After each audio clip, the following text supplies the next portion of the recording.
여러분 인생을 이렇게 살아가시면서 지금 이 시점, 지금 나의 상황 속에서 나의 인생의 걸림돌이 되는 것, 나의 발목을 붙잡고 있는 것으로 여겨지는 여러분의 상황이나 환경이 혹시 있으십니까? 언제나 우리의 삶 속에 항상 우리에게 안타까운 부분, 또 우리 마음에 이것만 좀 해결됐으면 좋겠다, 이 고비만 좀 넘었으면 좋겠다 하는 그런 문제들이 있어요. 내가 이 문제만 없으면 좀 더 나은 삶, 좀 더 행복한 삶을 살 수 있을 텐데, 그런 문제들이, 그런 장애물들이 우리 인생 가운데 누구나 또 경험하게 되고 또 있는 것처럼 느껴집니다. 비단 어떤 개인의 삶뿐만 아니고요, 또 가정에도 그런 문제들이 있을 수 있고요, 또 우리 교회 공동체에도 그런 문제들이 있습니다. 여러분 교회를 위해서 열심히 기도하실 텐데, 아마 여러분의 마음 가운데 또 교회를 위해서 기도하시면서 하나님 이 문제만 좀 해결해 주시면, 이 상황만 좀 넘어가면 우리가 더 하나님 앞에 아름답게 쓰임받고 하나님께서 기뻐하시는 공동체로 세워질 텐데 하는 그런 문제들, 또 기도의 제목들이 있지 않을까 하는 생각이 듭니다. 오늘 본문 말씀에도 그런 문제를 가지고 있는 한 사람이 등장합니다. 오늘 그 요한복음 9장의 말씀에는요, 9장 전체는 예수님께서 날 때부터 소경된 자를 고치신 그 사건에 대한 이야기가 나와요. 요한복음 9장 1절의 말씀에 보니까 날 때부터 맹인된 한 사람이 있다라고 이야기를 합니다. 날 때부터 맹인이 되었다는 것은 그 사람이 선택한 것이 아니죠. 그 사람이 어떤 행위를 해가지고 어떤 장애를 얻게 된 것이 아닙니다. 그냥 날 때부터 그 사람에게 주어진 운명인 것입니다. 그 사람의 삶 속에 하나님께서 그에게 허락하신 문제였던 것이죠. 우리가 살아가다 보면 우리 삶 속에 이렇게 경험되어지는 문제들이 있습니다. 나의 어떤 선택이 아니라, 나의 어떤 결정이 아니라 그냥 나의 의지와 의도와 상관없이 우리의 삶 가운데 주어지는 그런 많은 문제들이 있습니다. 우리가 태어난 가정의 환경, 또 부모님의 그런 모습들, 또 우리가 살아가는 주변의 환경이나 우리가 살아가는 그 많은 사람들과의, 우리 살아가는 환경 속에서 만나는 많은 사람들과의 만남들 역시도 우리 마음대로 선택이 안 됩니다. 자녀들의 문제도 마찬가지죠. 결혼의 문제도 내가 내 마음에 내가 사랑하는 사람과 이렇게 결혼했다라고 생각하지만 사실은 그 만남 역시도 굉장히 제한되잖아요. 어떤 그 부부 관계에서, 결혼 생활에서 어려움을 겪은 한 사람이 자신의 삶을 토로하면서 이제 그 이성 관계에 대해서 포기하고 낙심하고 있으니까 주변의 친구들이 이런 얘기를 했다 그래요. 세상에 좋은 사람 많아, 포기하지 마, 이렇게 격려를 해줬는데 그 이야기를 들은 사람이 하는 말이 이런 대답이었습니다. 그런데 그 좋은 사람이 내 주변에는 없어. 그리고 그 좋은 사람이 나를 사랑해주지 않아. 이렇게 대답을 했다고 해요. 우리는 그런 남녀 간의 관계도 내가 선택하고 내 의지로 어떤 일들을 이루어가는 것 같지만 사실 굉장히 우리가 살아가면서 만나는 만남이 굉장히 제한적이죠. 그것이 우리의 어떤 결정이라고 이야기하기에는 우리가 정말 세상에 있는 모든 사람들을 다 만나보면서 그렇게 생활할 수 없잖아요. 그래서 우리가 살아가는 삶을 보면요, 사실 굉장히 우리의 힘과 능력과 결정과 상관없이 하나님께서 주신 그 주어진 삶을 살아가게 되는 것을 경험하게 됩니다.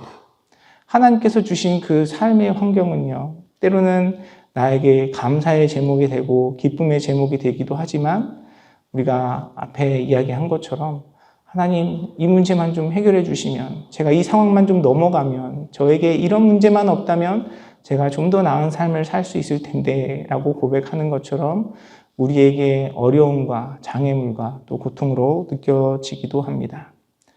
그런데 이 문제를 바라보는 예수님의 그 시선과 또 사람들의 시선이 다른 것을 우리는 오늘 본문을 통해서 확인할 수 있어요. 먼저 사람들의 시선, 제자들의 시선이 어떠했는지 2절 말씀을 통해서 우리가 함께 확인해 보기를 원합니다. 제자들이 물어 이르되 라비여, 이 사람이 맹인으로 난 것이 누구의 죄로 인함이니까? 자기니까 그의 부모니까? 날 때부터 소경된 자를 바라보면서요, 제자들은 그 소경이 그 눈먼 자가 그렇게 된 것이 누구의 죄 때문이냐라고 묻고 있습니다. 제자들은 그 사람이 소경된 것이 누군가의 죄로 인한 것일 것이다 라고 생각하고 있죠. 그 사람의 죄이거나 아니면 그 부모의 죄가 아닐까라고 생각을 하고 있었습니다. 참 안타까운 모습입니다. 만약에 내가 어떤 어려움을 겪고 있는데 그것을 누군가의 죄, 나의 죄 혹은 내 사랑하는 가족들 아니면 부모님의 죄로 누군가 인식하고 판단하고 이야기한다면 참 속상할 것 같아요.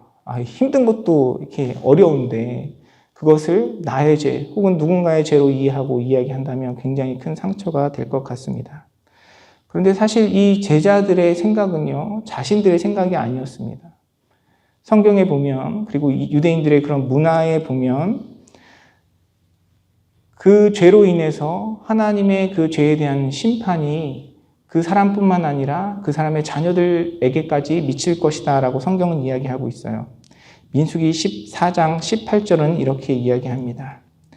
여호와는 노하기를 더디하시고 인자가 많아 죄악과 허물을 사하시나 형벌을 받을 자는 결탄코 사하지 아니하시고 아버지의 죄악을 자식에게 갚아 3, 4대까지 이르게 하리라 하셨나이다 라고 성경은 이야기하고 있습니다.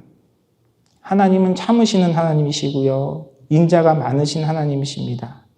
그러나 하나님께서 심판하시고자 하실 때는 반드시 그 일이 이루어지고 그 사람에게 뿐만 아니라 아버지의 죄악이, 부모님의 죄악이 3, 4대까지 이를 것이다 라고 말씀은 경고하고 있는 것을 우리는 성경을 통해 확인할 수 있습니다.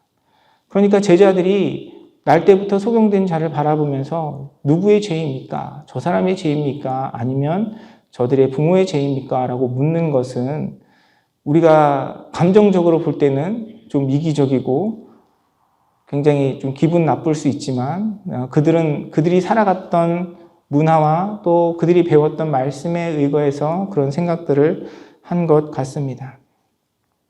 하지만 우리에게 중요한 것은 이 죄에 대한 판단이 우리에게 맡겨진 것이 아니라는 것이죠. 하나님께서는 우리의 삶에 대해 하나님의 그 말씀과 하나님의 공의 가운데 우리의 삶을 감찰하시고 판단하십니다.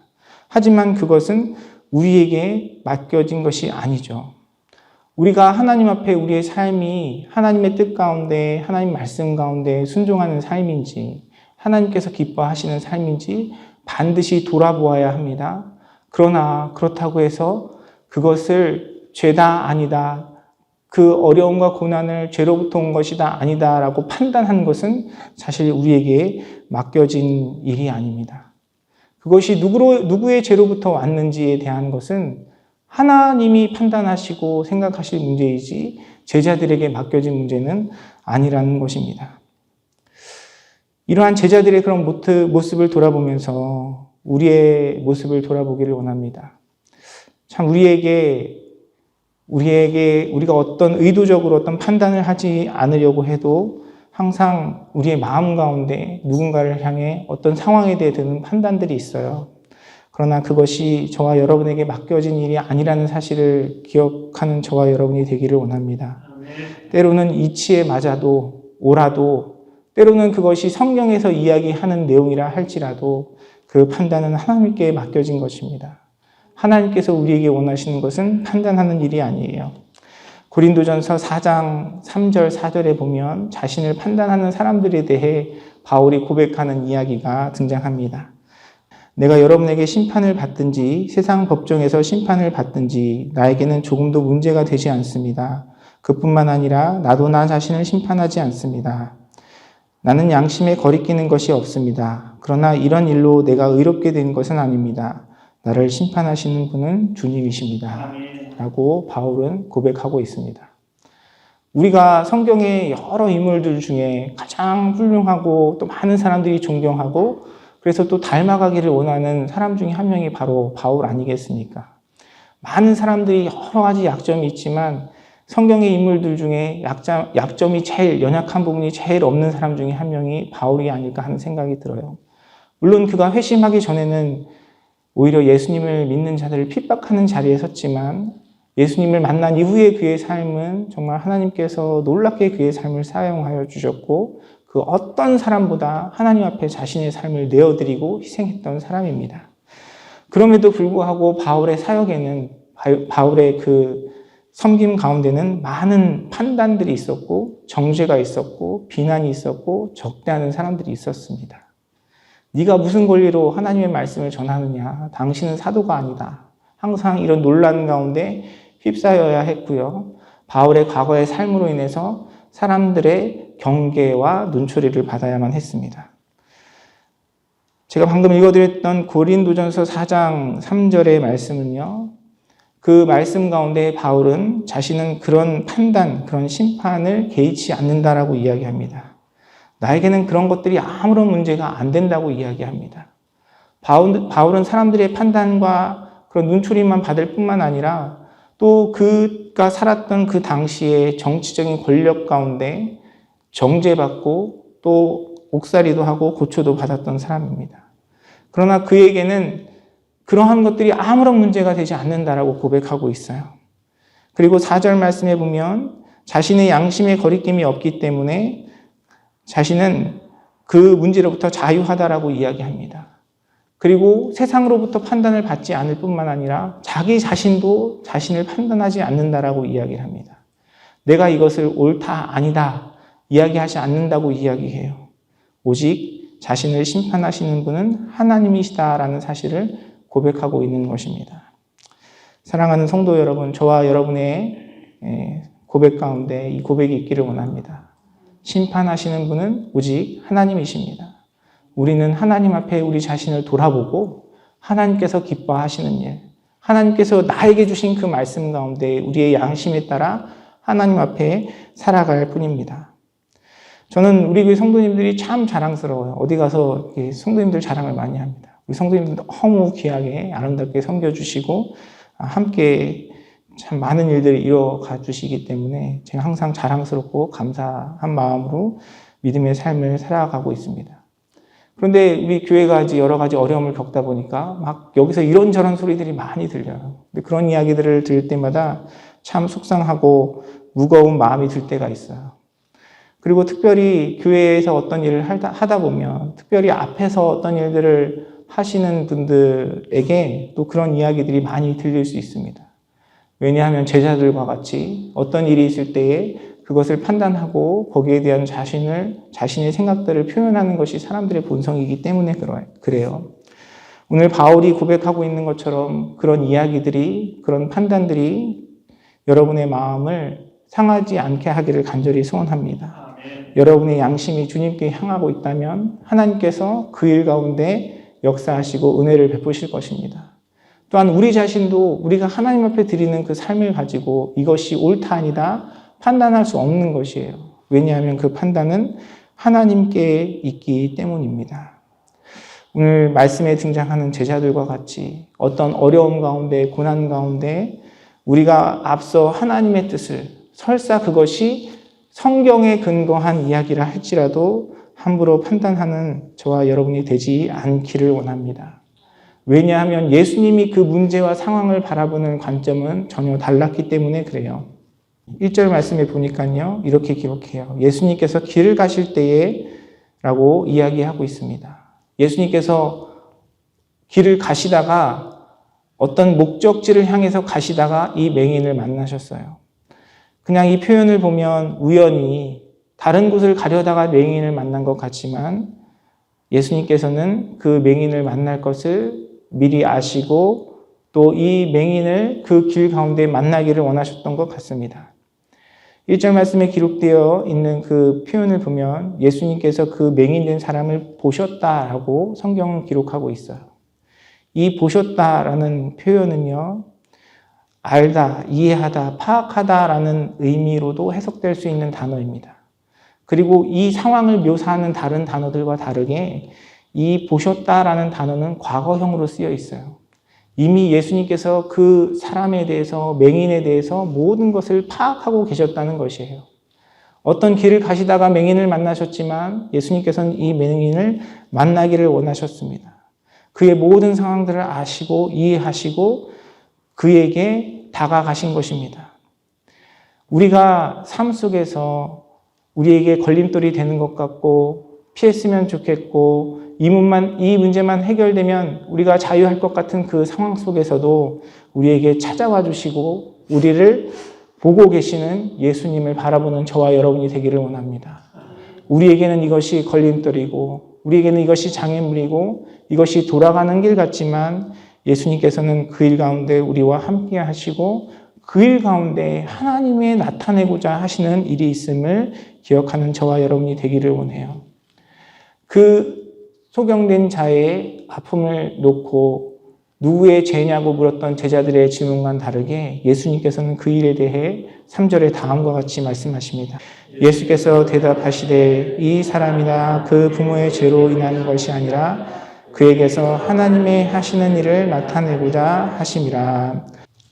예수님께서 이 소경을 아시고 이 소경을 만나 주셨는데 더 중요한 것은 그 소경의 아픔과 그 소경의 장애가 하나님의 하시는 일을 나타내고자 하기 위한 일이라고 예수님께서 말씀하고 계신다는 사실입니다.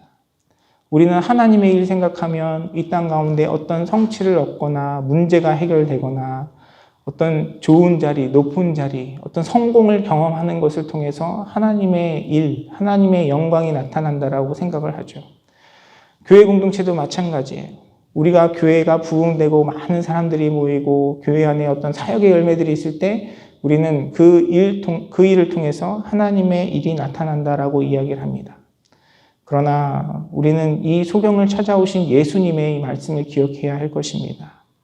그가 소경된 자로 살아가는 그 순간, 여전히 그 소경된 자로 그 아픔 가운데 있는 그 순간조차도 하나님께서 하나님의 일을 나타내시는 방편으로 그 인생을 사용하고 계시다는 사실을 기억하는 저와 여러분이 되기를 간절히 소원합니다.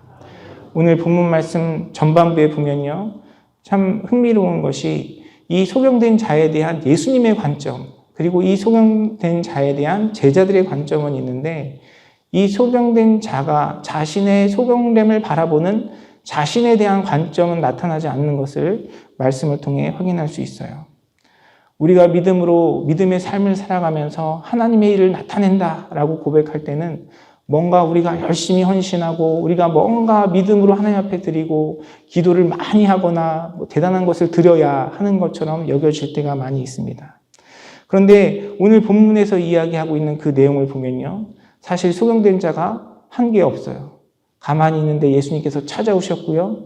예수님께서 치유해 주시니까 그냥 그 치유하심을 받았습니다. 물론 예수님과의 만남을 통해서 치유된 이후에 그의 삶의 반응과 예수님에 대한 고백은 있었지만 그가 치유되는 과정에서 이 사람은 사실 한 게 없어요. 하나님께서 하나님의 일을 우리 인생 가운데 나타내시는데요. 우리가 먼저 기억해야 할 것은 무엇이냐면 그것이 나로부터 인한 것이 아니라는 사실입니다. 하나님이 하나님의 일을 우리의 연약함 가운데 이루어 가신다는 사실을 기억하는 저와 여러분이 되기를 원합니다. 우리에게 은혜 베푸셨을 때 우리가 당연히 감사하고 찬양하고 주님 앞에 영광 올려드리고 믿음으로 반응해야죠. 그러나 먼저 우리가 기억하고 고백해야 할 것은 우리가 고백하는 그 믿음조차도 우리의 것이 아니라 우리에게 찾아오셔서 우리에게 베풀어 주시고 오히려 우리의 연약함 가운데 역사하시는 하나님의 일이, 하나님의 역사하심이 우리 인생 가운데 일어나고 있다는 사실을 우리가 인정하고 바라보는 저와 여러분의 삶이 되기를 간절히 소원합니다. 항상 사역을 하면서 목회자로 살아가면서 제 안에 일어나는 제 자신과의 싸움은 무엇이냐면 자꾸 착각하는 것 같아요. 뭔가 어떤 열매가 있고 어떤 사역에 어떤 결과물이 있고 반응들이 있으면 자꾸 제가 한 것으로 착각하고 제 마음이 높아지려고 하는 그 일들이 제 안에 있는 것을 발견하게 됩니다. 오늘 말씀을 준비하면서 다시 한번 저의 삶을 돌아봤어요. 그렇습니다, 주님. 제가 하는 것은 아무것도 없습니다. 주님께서 하십니다. 그 고백을 제 삶을 통해 받으시기 원하신다는 사실을 깨닫게 되었습니다. 우리 사랑하는 성도님들의 삶에도 또 우리 교회에도 동일한 은혜가 있기를 원합니다. 우리가 무엇인가를 드리고 우리가 무엇인가를 헌신해서 하나님께서 일하시는 것이 아니고요. 하나님은 우리가 어떤 반응을 보이지 않을지라도 그 이전에 미리 하나님의 계획을, 하나님의 일을 우리 가운데 허락하셨고요. 하나님의 그 목적에 따라 그 일을 이루어 가신다는 사실을 기억하는 저와 여러분이 되기를 원합니다. 그래서 기도하다 보면 그런 생각이 들어요. 하나님, 제 삶을 주님께 드리겠습니다. 하나님, 제가 이렇게 헌신하겠습니다. 라는 다짐을 하기 이전에, 그렇습니다, 주님. 하나님의 일을 방해하지 않는 자가 되겠습니다. 하나님의 일하심 가운데 내가 그 영광을 취하지 않고 교만하지 아니하는 자가 되겠습니다. 라는 고백이 먼저 우리에게 필요한 것 같습니다. 오늘 본문에 등장하는 날 때부터 소경된 자가 그에게 찾아오신 예수님, 그의 모든 것을 아시는 예수님, 그 예수님의 치유의 은혜를 통하여 그의 삶이 회복된 것처럼 우리에게 다가오셔서 우리의 아픔과 장애물과 고통마저도 하나님의 영광을 위하여 사용하시는 하나님의 놀라운 축복과 은혜가 우리 사랑하는 성도님들의 삶과 또 우리 교회 공동체 가운데 경험되기를 간절히 소원합니다. 우리가 또한 이러한 사실을 기억할 때 우리 모두가 하나님 앞에 소경된 자임을 고백해야 한다는 사실을 기억하기를 원합니다. 여러분, 우리 모두가 다 하나님 앞에 소경된 자예요. 하나님께서 우리의 눈을 열어주시고 하나님께서 우리에게 찾아와 주시고 하나님께서 강권하여 주시는 그 은혜로 우리의 삶을 붙들어 주지 않으시면 우리는 주님 앞에 자랑할 것이 아무것도 없는 자들입니다. 우리가 고백하고 우리가 하나님 앞에 나타내야 할 것은 나로 인해서 하나님의 일들이 이루어지는 것이 아니라 나의 오히려 낮아진 그 모습 가운데, 연약한 모습 가운데 온전히 하나님께서 일하시는 그 일이 우리 가운데 드러날 때에 하나님께서 그 일을 통해서 영광 받으시고 역사하신다는 사실을 기억하기를 소원합니다. 그래서 오늘 우리가 읽은 본문의 말씀 요한복음 9장 41절은요. 이 소경에게 역사하신 그 일에 대해서 정리하면 결론적으로 다음과 같이 이야기합니다. 예수께서 이르시되 너희 인간 맹인이 되었더라면 죄가 없으려니와 본다고 하니 너희 죄가 그대로 있느니라. 이 말씀은 예수님 앞에 자신들이 본다라고 생각했던 당시의 종교 지도자들을 향하여 하신 말씀입니다. 우리가 하나님의 은혜를 경험하고 예수 그리스도를 통하여 우리가 구원을 얻고 하나님의 자녀가 된 것은 무엇을 통해서 우리에게 경험되어졌습니까? 내가 뭔가를 하나님 앞에 드려서 내가 뭔가를 하나님 앞에 헌신해서가 아니고요. 우리가 주님 앞에 내가 바로 그 소경된 자임을 주님 앞에 고백하고 하나님의 은혜와 하나님의 능력과 나의 구세주이신 예수 그리스도 앞에 온전히 나의 연약함을 고백하고 그분을 붙들 때에 그분의 은혜 앞에 나아갈 때에 하나님께서 예수님을 통해 우리에게 이루시는 일임을 기억하는 저와 여러분이 되기를 간절히 소원합니다. 그래서 하나님의 역사하심은, 하나님의 일하심은 자신의 삶을 내어드리고 헌신하고 뭔가를 하나님 앞에 드리는 자를 통해서 이루어지는 것이 아니라 하나님 앞에 내가 소경된 자입니다. 그렇습니다, 주님. 주님께서 나를 고쳐주시고 나를 회복시켜 주시지 않으시면 저는 주님 앞에 온전히 설 수 없는 연약한 자입니다. 라는 이 고백 가운데 온전히 하나님의 하나님 되심을 고백하고 하나님의 일하심을 인정하고 바라보는 자들의 삶 가운데 나타나는 것입니다. 저와 여러분의 삶 가운데 우리만의 성도교회 가운데 이런 고백이 있기를 원합니다. 우리가 물론 하나님의 은혜에 감사하여 우리의 삶의 구세주 되신 예수님의 그 사랑에 감동하여 하나님 앞에 주님 앞에 우리의 시간과 마음과 물질을 드리고 헌신하는 삶의 모습이 있어야 되겠죠. 그러나 그것이 어떤 능력이 있어서 그것이 어떤 파워가 있어서 그것을 하나님께서 필요로 하셔서 주님께 드리는 것이 아니라 온전히 우리의 연약함 속에 우리의 인생의 장애물 가운데 일하시는 그 하나님의 능력으로 말미암아 하나님 앞에 올려드리는 우리의 감사의 표현일 뿐이에요. 날마다 우리의 삶 속에 일하시는 그 하나님을 바라보며 하나님의 살아계심을 인정하고 우리의 연약함 속에서도 행하시는 하나님의 일 가운데 주님의 영광을 가리지 아니하고 온전히 주님의 일하심을 고백하고 인정하고 주님께 찬양하는 저와 여러분의 삶이 되기를 간절히 소원합니다. 그 인생 가운데, 그 삶 가운데, 또한 그 믿음의 공동체 가운데 베푸시는 주님의 놀라운 역사하심과 일하심을 경험하며 온전히 주님께 쓰임받고 주님께 영광 올려드려지는 저와 여러분의 삶, 우리 임마누엘 선교교회가 되기를 주님의 이름으로 축원합니다.